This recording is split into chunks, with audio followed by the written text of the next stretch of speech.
अस्सलाम वालेकुम नाज़रीन, मौसम की ताज़ा तरीन सूरत-ए-हाल पर बात करेंगे और सितंबर के आखिरी जो दिन है वो बड़े इंटरेस्टिंग होने जा रहे हैं। 22 सितंबर 2025 से आने वाले दिन कितने ज़्यादा अहम तरीन हो सकते हैं, इस हवाले से मैं आपको आगाह करने जा रही हूँ।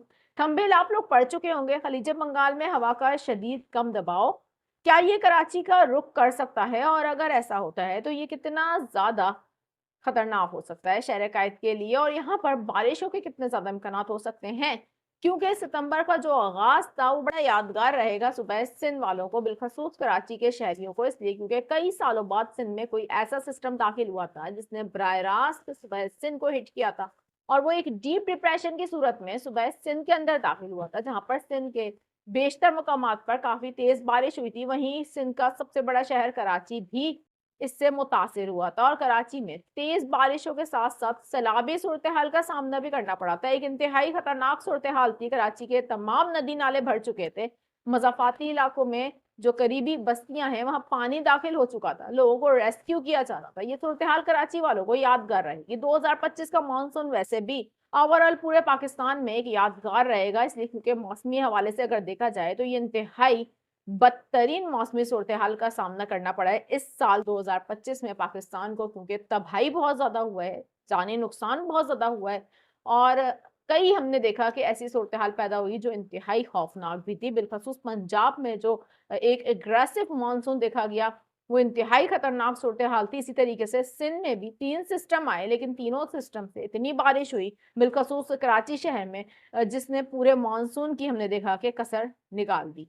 अब मानसून तकरीबन इख्तिताम पज़ीर हो चुका है। कई बार मैं ये बात आपको बता चुकी हूँ कि मानसून की जो हवाएँ हैं वो इस खित्ते से वापस जाना शुरू हो गई हैं। बाकायदा तौर पर मुल्क भर में अब हम देख रहे हैं कि मानसून तकरीबन अब ख़त्म हो चुका है। सवाए पाकिस्तान के कुछ चंद जनूबी इलाकों के हवाले से अगर मैं कहूँ, यहाँ पर कुछ हद तक मानसून की हवाएँ एक्टिव हैं। अदरवाइज़ पूरे मुल्क में हम देखेंगे कि इस वक़्त मानसून इख्तिताम पज़ीर हो चुका है। लेकिन अब खलीज बंगाल में एक हवा का कम दबाव बनने जा रहा है, जो कि मुमकिना तौर पर इंतहाई शदीद किस्म का हवा का कम दबाव हो सकता है। ये सिलसिला आखिर है क्या? आप लोग जानना चाहते होंगे। ये सिलसिला किस तरीके से आगे बढ़ सकता है? इससे क्या बारिशें हो सकती हैं और क्या ये इतनी शिद्दत रखता है कि किसी समुद्री तूफ़ान में तब्दील हो जाए? ये बात इसलिए अहम है क्योंकि हम देखते हैं कि सितंबर और अक्टूबर, नवंबर ये वो महीने हैं जब बहरे अरब के अंदर समुद्री तूफ़ान बनते हैं और इंतहाई साज़गार सूरत-ए-हाल होती है मौसम की। इस दौरान समुद्री तूफ़ानों का बनना एक नॉर्मल सी सिचुएशन होती है, हम देखते हैं।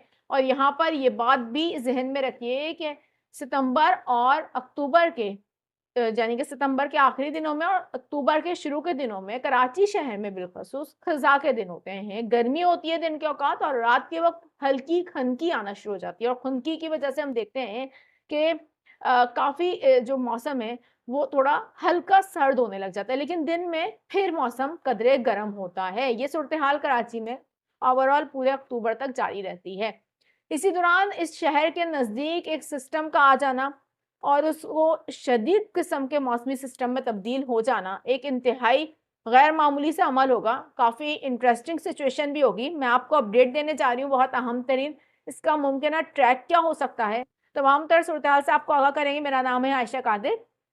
मैं अपने तमाम तर व्यूअर्स को खुशामदीद भी करूँगी और जो इस चैनल पर फर्स्ट टाइम आए हैं उनसे रिक्वेस्ट करूँगी, सबसे पहले तो इस चैनल को सब्सक्राइब कर लीजिए, बेल आइकन को प्रेस कर लीजिए ताकि इस तरीके की मालूमाती खबरें आपको मिल जाया करें। जो लोग मेरे रेगुलर सब्सक्राइबर हैं और व्यूअर्स हैं वो जानते हैं कि सिस्टम के बारे में आपको गुज़िश्ता कई रोज़ से मैं आगाह भी कर रही हूँ और बता भी रही हूँ कि खलीज बंगाल के अंदर सितंबर के आखिरी दिनों में एक ऐसा सिस्टम बन सकता है जो कि मुमकिना तौर पर गुजरात के करीब आकर काफ़ी शिद्दत इख्तियार कर सकता है। राइट नाउ सिचुएशन है क्या, इस वक़्त हम देख रहे हैं कि एक तूफ़ान बना हुआ है, समुद्री तूफ़ान, और ये हांगकांग के करीब मौजूद है। अच्छा, आप लोग ये सोच रहे होंगे कि मैं समुद्री तूफ़ान का ज़िक्र क्यों कर रही हूँ?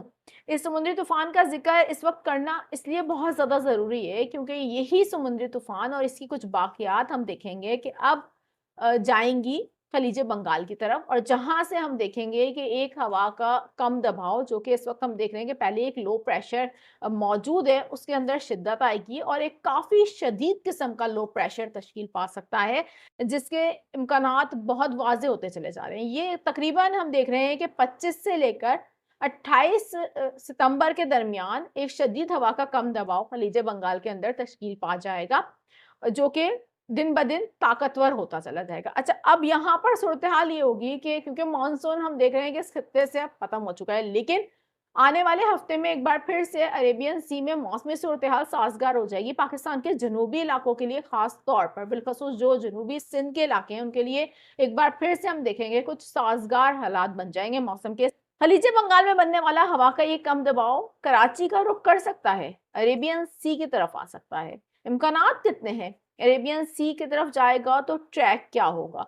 और अगर कराची के नज़दीक से गुजरता है तो इस शहर को क्या खतरात लाहक होंगे? ये सिस्टम इंतहाई ज़्यादा अहमियत का हामिल है, इसलिए क्योंकि ये अपनी नौइयत का इंतहाई शदीद किस्म का हवा का कम दबाव बन सकता है, जो कि मुमकिना तौर पर डीप डिप्रेशन तक जा सकता है। तो व्यूअर्स, अगर इसी तरीके से मौसमी अवामिल साज़गार रहते हैं, तो आने वाले दिनों में ये हवा का कम दबाव तब्दील हो जाएगा एक शदीद हवा के कम दबाव में, जो कि मुमकिना तौर पर अपना सफ़र शुरू करेगा मगरिब की जानिब, और ये तकरीबन वही ट्रैक होगा जो मानसून में हवा के कम दबाव बनते हैं, और उसी के तहत ये आगे बढ़ रहा होगा, वही सिलसिला होगा ये सारा, जिसके तहत ये आगे बढ़ रहा होगा और इम्कानात मौजूद हैं। अब तक इसका जो ट्रैक है, मैं आपको बता रही हूँ, जो बन सकता है, जिसकी पॉसिबिलिटीज़ हैं, कई मॉडल्स इसको शो भी करवा रहे हैं, उस हवाले से मैं आपको अपडेट दे रही हूँ। हो सकता है कि आने वाले दिनों में इसमें तब्दीली हो जाए, इसलिए क्योंकि मौसमी सूरत-ए-हाल पल भर में चेंज भी हो जाती है। लेकिन फ़िलवक़्त जो भी इस वक़्त लेटेस्ट अपडेट है, मैं आपके साथ शेयर कर दूँ।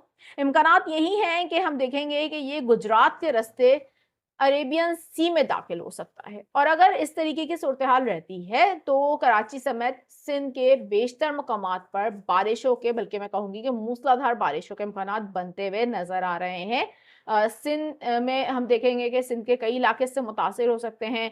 कराची में सितंबर के आखिर में या फिर अक्टूबर के शुरू के पहले हफ्ते में बारिशें हो सकती हैं, लेकिन फिर भी हतमी तौर पर अभी मैं आपको इस हवाले से कुछ भी नहीं कह रही। ये एक इस वक़्त की जो तमाम तर सूरत-ए-हाल है, उस हवाले से देखकर लग रहा है। अच्छा, यहाँ मैं आपको ये बता दूँ, जब ये सिलसिला गुजरात के नज़दीक आएगा, तो ये भी पॉसिबल है कि ये मज़ीद शदीद होकर एक डीप डिप्रेशन की सूरत इख्तियार कर जाए, और यहाँ पर डीप डिप्रेशन की सूरत जैसे ही ये इख्तियार करेगा, तो ज़ाहिर-सी बात है, सिंध के बेशतर इलाकों में बाशमूल कराची गर्मी की शिद्दत में इज़ाफ़ा होने के इम्कानात भी मौजूद हैं। तो आने वाला हफ्ता बड़ा इंटरेस्टिंग होने जा रहा है, मज़ीद सूरत-ए-हाल वाज़ेह भी होती चली जाएगी। कराची समेत सिंध के बेशतर मकामात पर एक बार फिर से बारिशों के इम्कानात बनते हुए नज़र आ रहे हैं। गैर मामूली बारिशें होंगी और मूसलाधार बारिशें भी हो सकती हैं। ये सिस्टम समुद्री तूफ़ान में भी तब्दील हो सकता है, ऐसे इम्कानात भी फ़िलवक़्त मौजूद हैं, लेकिन अभी कुछ भी कहना क़ब्ल अज़ वक़्त होगा, थोड़ा इंतज़ार करते हैं। लम्हा ब लम्हा इस चैनल पर आपको अपडेट्स भी देते रहेंगे, इस सिलसिले को मुसलसल ट्रैक भी किया जाएगा, और आपको